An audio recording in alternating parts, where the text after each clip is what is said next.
Thank you. It's a pleasure to be with you here today at ASMEA. We have a panel today on the spillover, the Sunni Jihadis of Syria and Iraq and their impact on the Middle East. Before I start, I have regrets from Matthew Levitt, who had a family emergency and won't be able to make it today, but we still have, I think, what will be an interesting panel for you.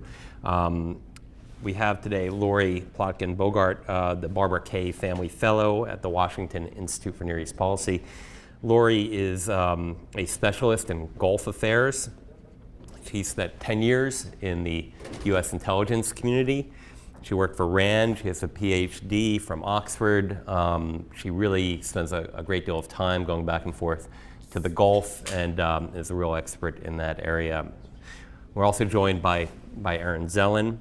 He's the Richard Borrow Fellow. He focuses on jihadi groups. He's a former research associate for Dr. Jet Clausen's West Jihad program at Brandeis, and also runs the very popular and very interesting Jihadology website. Aaron is in the process of getting his PhD from King's College. You'll see from his talk, he follows very closely these jihadi groups online and through personal contacts, and is just a wealth of information. And I don't know if I introduced myself. I'm David Schenker. I'm the director of the program on Arab politics at the Washington Institute for Near East Policy.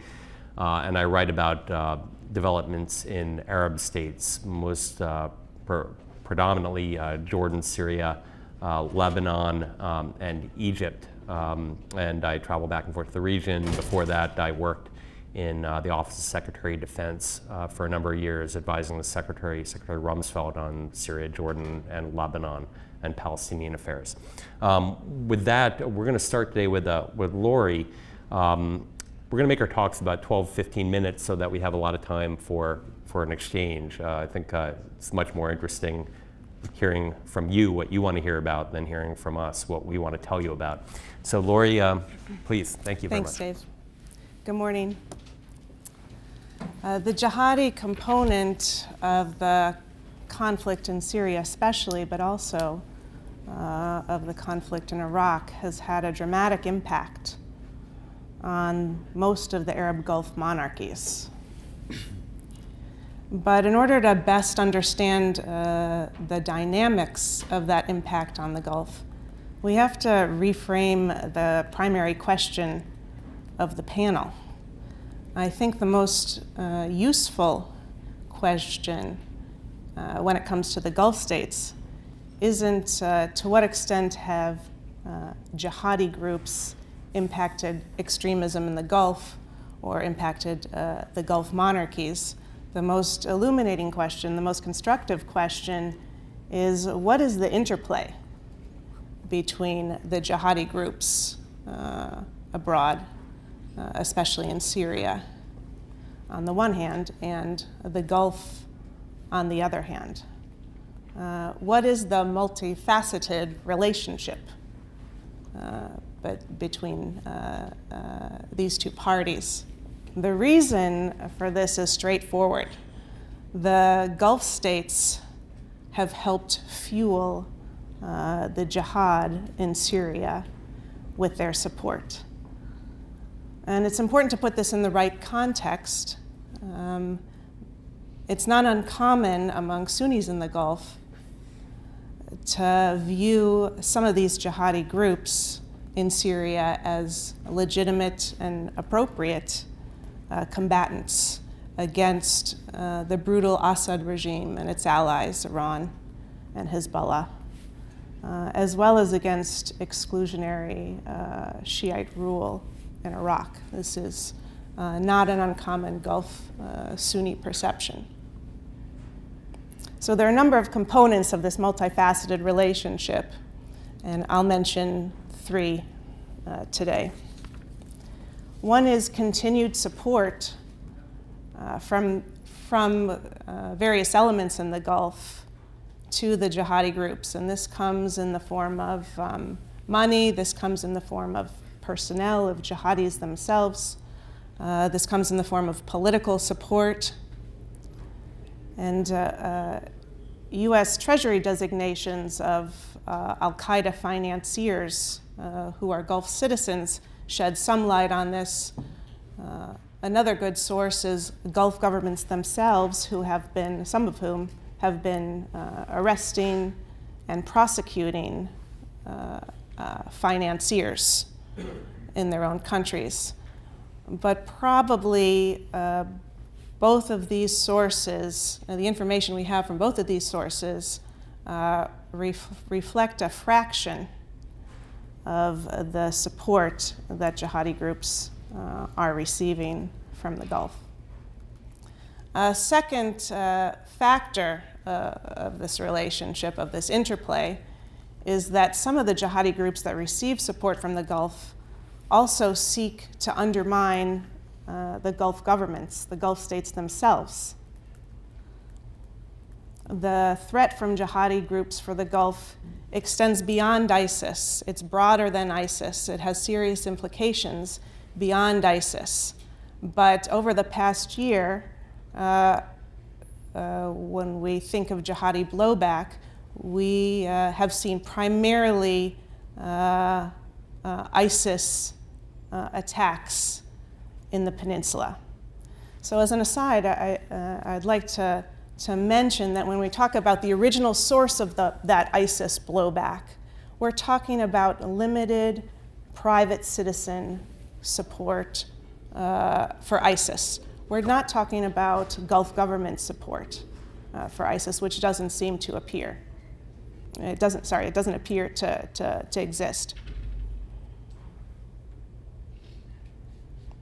Saudi Arabia has received the lion's share of attention when it comes to this ISIS blowback because it's been victim to a number of very high-profile, deadly attacks over the past year from ISIS. And I believe that the attack just a few days ago on a house of worship, a meeting place in the south of the country, was conducted by a Saudi who had spent 4 years with ISIS, according to the Saudi government.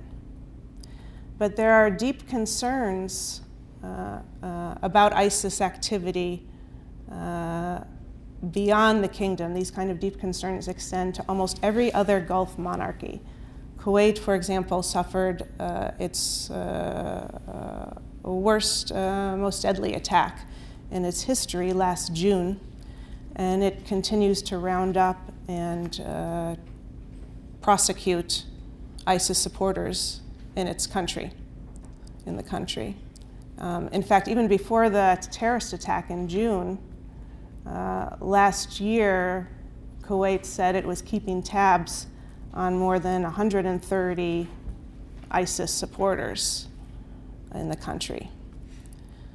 Bahrain is widely considered another likely target for ISIS activity and for an ISIS attack like Saudi and like Kuwait, but it's taken action against ISIS supporters more quietly for a number of reasons. But last week it announced that it was going to have its first trial against an alleged branch of ISIS that included 24 members, many of whom are still abroad, with this branch having the intent to attack targets in Bahrain.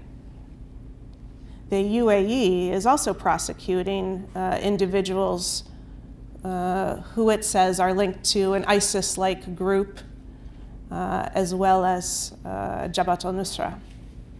And in fact, the UAE, which has been one of the most aggressive Gulf states against not only extremists but also political Islamists, conducted two trials in 2014 against individuals who were linked to Nusra. Qatar, too, is worried about ISIS staging an attack from its territory. It's worried about being victim to an attack. And this concern and security has really been ramped up since the attacks in Saudi and Kuwait in the spring and fall. There's heavier security around malls, hotels, and other kinds of public places. So, in short, this is ISIS blowback and blowback from other jihadi groups is very high on the security agenda of most of the Gulf states. Finally, a third element of this relationship between the groups in the Gulf has to do with the Gulf government's response to the extremist threat. Of course, Gulf governments are very eager to fight any kind of security threat inside their own borders. But in some cases, it seems the wider campaign against extremism is being balanced by other interests of these governments. For example, some jihadi groups may be viewed as effective combatants on the Syrian battlefield against Assad regime elements and its allies, and maybe even worthy of some kind of coordination by openly Gulf-supported groups on the battlefield, while at the same time, some elements of these groups pose a domestic threat, a security threat to these Gulf states. Also, there seem to be, some of the Gulf governments seem to be wary about alienating certain ultra-conservative constituencies with any kind of wider campaign against extremism in their countries. These ultra-conservative constituencies are sometimes political allies of the regimes. They're sometimes very powerful independently, and alienating them could result in a destabilization of the states. On one final comment, any success against jihadi groups must take into account this interplay between certain elements of the Gulf and the groups themselves. Thank you. Thank you, Laurie. Aaron? So I'm going to talk a little bit about the Islamic State and how it's tried to expand outside of its core territories in Iraq and Syria. I think one of the first things that's important to understand is that the Islamic State is a different model than Al-Qaeda in terms of how it tries to operate outside of its core territories and sort of what they're trying to do in these other areas. So for Al-Qaeda, historically, they would bring in a branch or they would create a branch like AQAP, for example, and they would essentially try and set up an organization that was similar to what Al-Qaeda Central looked like in terms of their main task being to do something in the service of attacking an apostate regime in the Arab world or a Western country, so that therefore, either the local regime would lose power or Western countries would stop supporting the local regimes, and therefore they would be able to eventually do some type of bloodless coup d'etat and therefore take control of the country. Of course, I'm not here to say whether that's a realistic thing that would happen, but that's sort of their basic understanding of what they would hope would happen. Whereas the Islamic State, they're very much interested in the idea of governance and building a state. That's their most important thing. That's not to say that they wouldn't be interested in attacking the West. I firmly believe so. And of course, we've already seen a number of individuals that have been inspired by the group to do so. One of the things that we saw leading up to the announcement of their self-styled caliphate in late June last year was starting in maybe March, April 2014, that you saw a number of pledges of bay'ah, or oaths of allegiance to Abu Bakr al-Baghdadi. You could tell that they were sort of priming people for the idea that he would become the so-called caliph. And this would become sort of the basis for their expansion in terms of people that they had in these territories outside of Iraq and Syria, which they could then work with.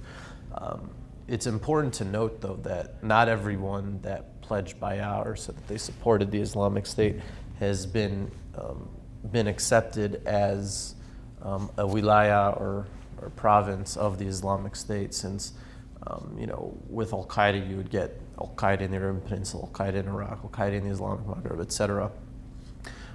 Whereas the Islamic State, it's based off of this province model within this broader, so-called caliphate. So, for example, groups in Mali or Indonesia, Malaysia, Philippines, India, while they've pledged bay'ah, IS has not accepted them, though they over time have. So, while they announced their caliphate in June 2014, it wasn't until mid-November, so almost a year ago, that they first announced that they're expanding outside of Iraq and Syria.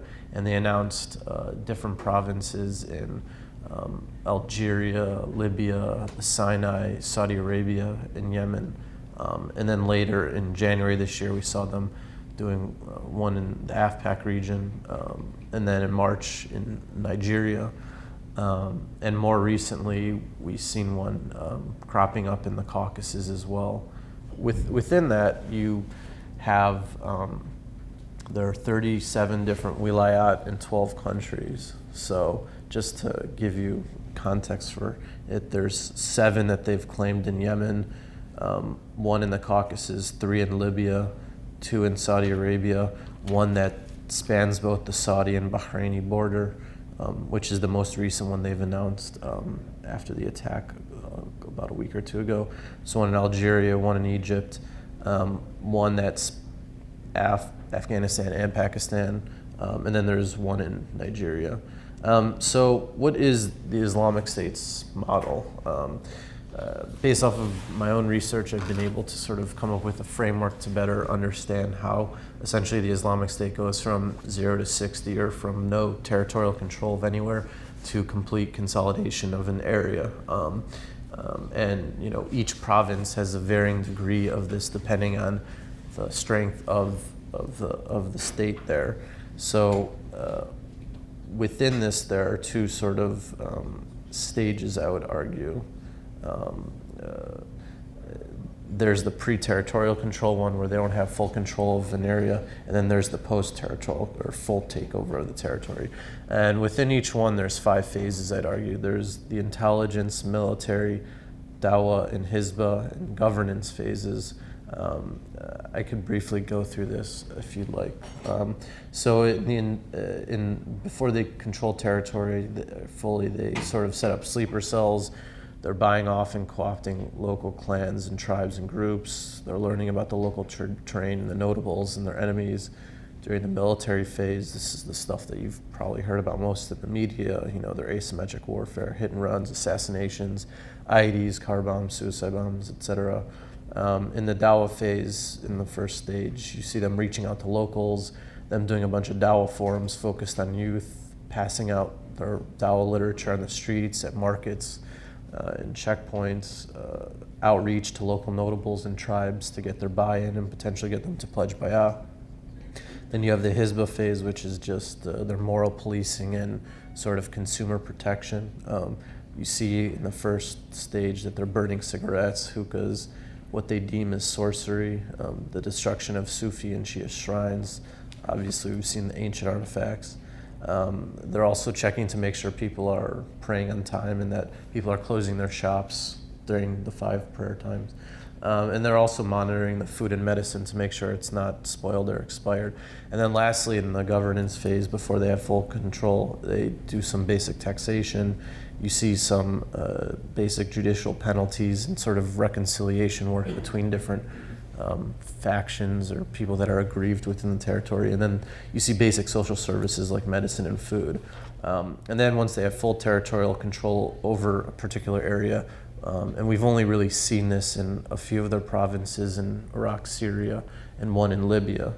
But even ones in Iraq and Syria, they haven't even gone to the full territorial takeover, so we need to be careful when we talk about it. It needs to be a lot more localized instead of looking at these big black blob maps on the internet that the media likes to put out. So in the second intelligence phase, you see more of this Stasi-style system being set up, where they're trying to find their enemies and entrapping a bunch of different people. So I'm sure people have seen the pictures or the news reports about the gay people being thrown off the roofs. They do a bunch of entrapment and honeypots for these gay individuals to find them. In the second military phase, this has really only been applicable in Iraq and Syria. We've seen more state-to-state style combat, open warfare, the use of tanks, APCs, large-scale caravans and mobilizations. You also see the development more of a bunch of different military training camps.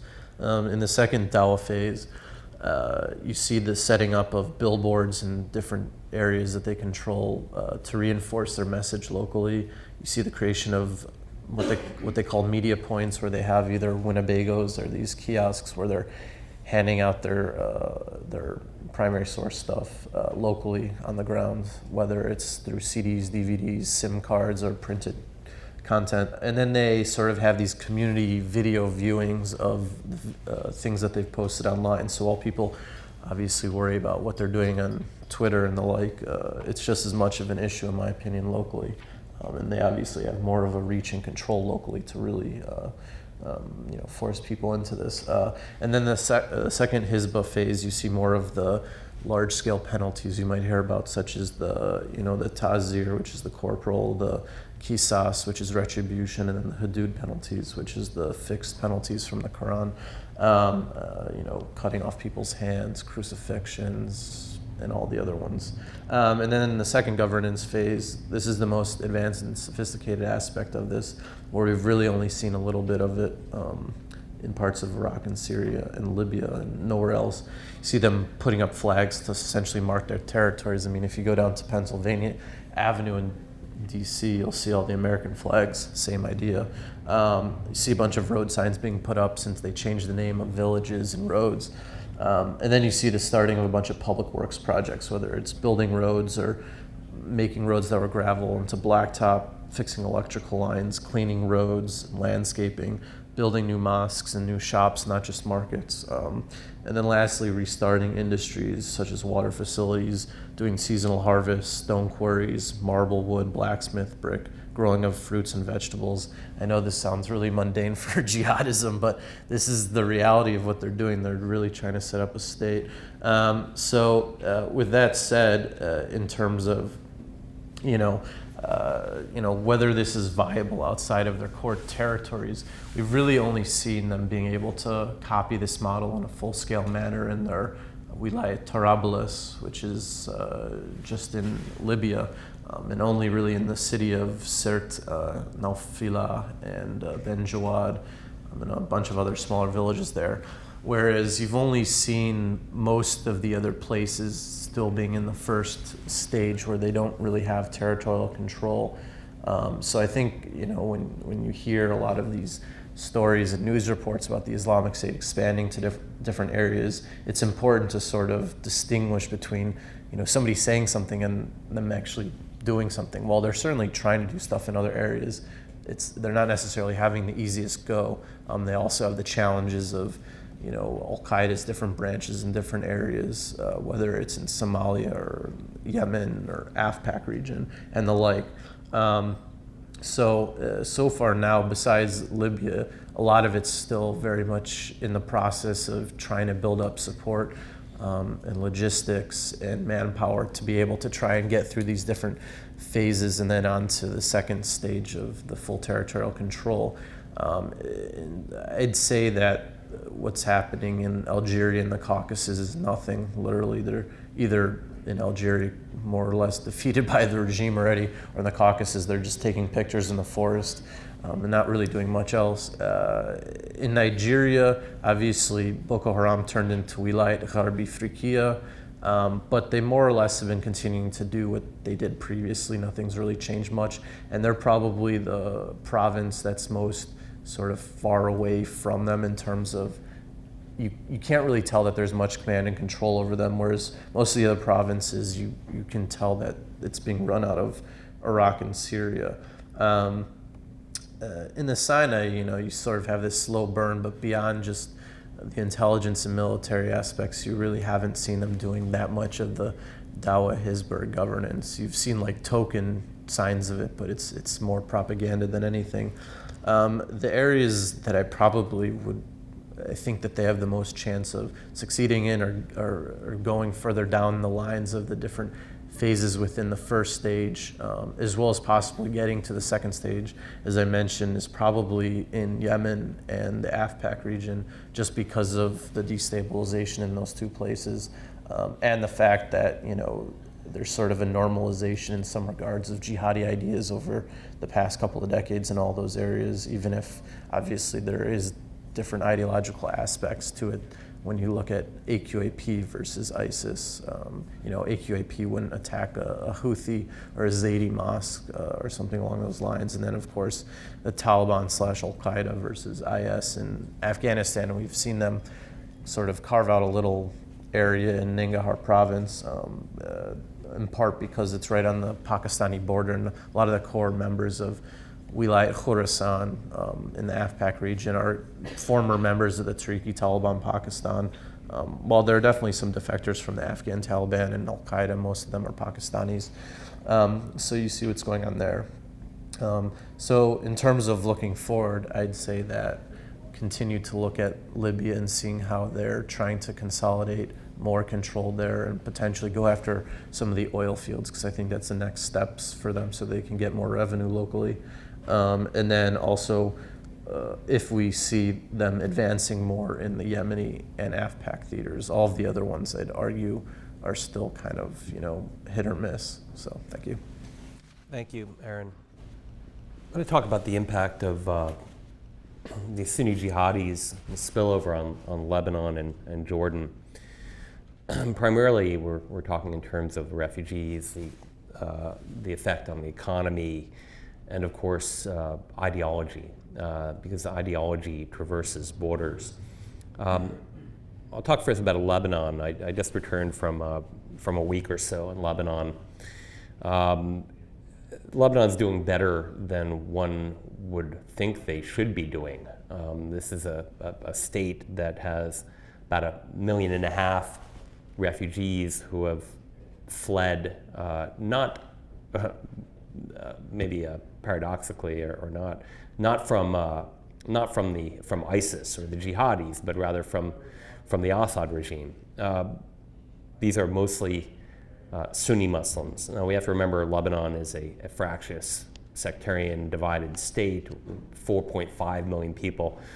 So that's about a 30% increase in population, making Lebanon the fastest growing country in the world. Before that, you had, I don't know, just throw out some numbers that are really controversial, but maybe 30, you can tell me if these add up, 37% Shiite, 34% Sunni, and 27% Christian. I don't know if that's 120%, but basically that's the, and then other minorities. So with the arrival of 1.5 million, mostly Sunni Muslims, this is a really profound change in the sectarian balance. It is, I think, like the Palestinian issue on steroids, right? Nobody's talking about Tautin or the nationalization of Palestinians, the citizenship of the 180 to 250,000 Palestinians in Lebanon, and certainly nobody's talking about that the Syrians will be patriated in Lebanon. But the fact of the matter is, when refugees remain in one place or another for more than 10 years, they never go home. This is something that UNHCR, the High Commission on Refugees, doesn't talk about, but it's a reality. So where do these refugees live? They live throughout Lebanon. I took a trip to the Bekaa Valley, in the northern Bekaa Valley, and they are in makeshift tents on the side of the road, on the side of farming fields. They are in abandoned buildings, they're in empty lots. If you go into Beirut, many of them are sleeping on the streets. If you go to Hamra, which is a bustling neighborhood in West Beirut, there is ubiquitous Syrian refugee youth running around, looking for money, looking to shine your shoes, etc. They're an economic underclass. Now, what are these people technically allowed to do to come to the country? If you want a residency permit, you have to pay a couple $100, which is a real stretch for these people. And when you sign that, your residency permit, you have to take a pledge not to work. So this is a real issue for them. The UNHCR had been providing for the most needy about $14 a month. They've dropped that now to $7 a month. They've only received about 30% of the UNHCR of what they've asked for to support refugees in Jordan, Syria, in Jordan, Lebanon, Egypt, and Turkey and Iraq. So they have no more money really to provide food assistance, and World Food Programs is dropping its support for these people. They're having a real impact on the economy, though, just the war next door in terms of trade, balance of payments. Lebanon this year is expected to have 0% growth. They will run a 7% budget deficit this year, and that's on top of having a 130% debt to GDP ratio, which is among the highest in the world. So the conditions are really bad in Syria, in Lebanon, for these refugees. And it's causing social issues. There's violence being perpetrated against these refugees. There's a high incidence of survival sex, prostitution, everything bad that you can possibly imagine. And this is a product of the war next door. The conditions are so bad that actually it's not only the refugees who are trying to get out of Lebanon and going to Europe, but you're seeing Lebanese trying to get out of Lebanon. We had a family of 11 from the Boghardt Valley, a Sunni family that drowned off the coast of Turkey trying to get to Europe just a week and a half ago. The headlines in Lebanon are about the garbage, right? The garbage crisis they had this summer. They've managed to clean that up, but the real reason behind that was, the sectarian paralysis of Lebanon's government that has resulted in no presidential elections and the inability of the Lebanese government to make any decisions. And that's along sectarian lines, but even garbage has become a sectarian issue in Lebanon. This is a sort of an aside, but of course the solution has been to build 2 more dumps, one in a landfills, one in a Sunni area, one in a Shiite area. They've decided to build the Sunni dump in Akkar in the north and the Shiite dump in the Bekaa, but the Shiite dump was targeted for Anjar, which is actually an Armenian Christian village. They refused, and the Sunnis, when they started to build the dump in the north, burned the trucks because they said, we are not accepting Shiite garbage. So the presence of these Syrians in Lebanon has exacerbated the sectarian tensions, and part of that is not only related to the demographic issue, and it's related to Hezbollah's participation on behalf of the Assad regime next door.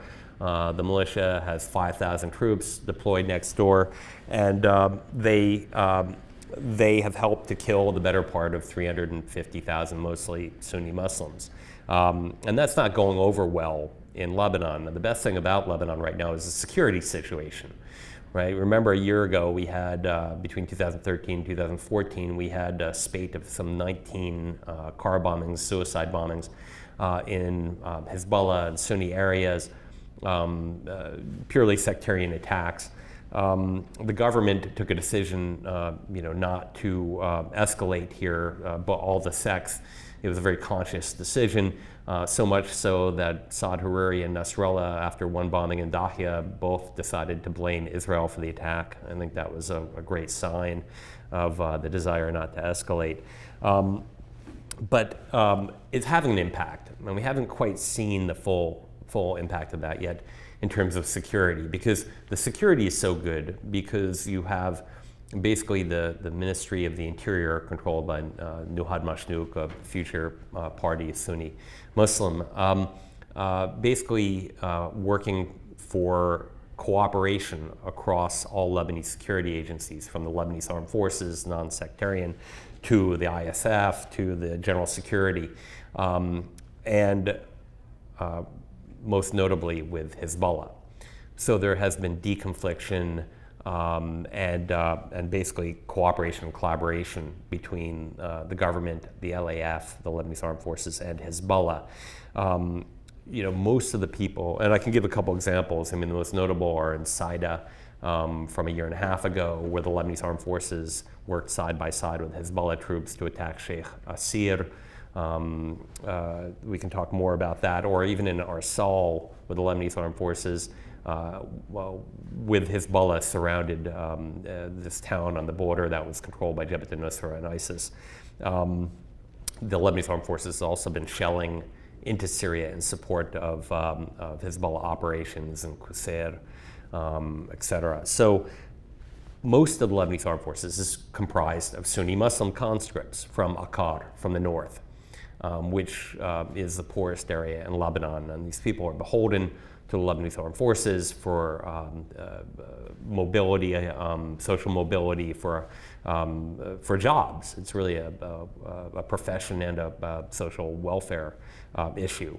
And so they have remained loyal. We've only seen about 7 defections from the LAF to ISIS so far, but there is a growing concern that the LAF is taking sides, particularly along the border. And this is going to have implications ultimately for the neutrality of the Lebanese Armed Forces and the security and stability of Lebanon. It's not happening yet, but I predict it will happen.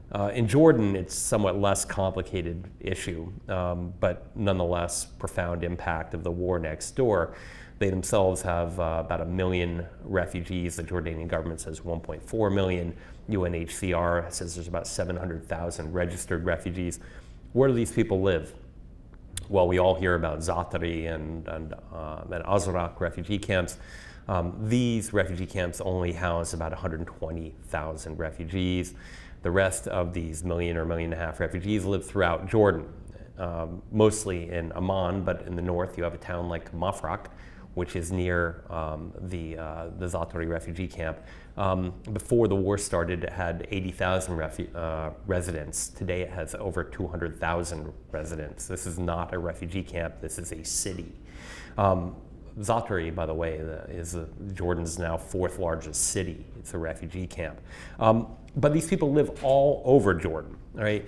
Now, what does that mean? Well, they get some assistance from UNHCR, but the people living outside the camps are, according to the UN, 86% of them are below the poverty line of these refugees. They are Sunni Muslims as well. They are living in towns, they are getting jobs, and they are renting apartments. So unemployment in Jordan among the youth is 30%. Syrian youth is competing for those jobs. Right? The Syrians are open businesses, bakeries, et cetera. They're competing with the Jordanians. If you know about their reputation regionally, Syrians are very shrewd businessmen.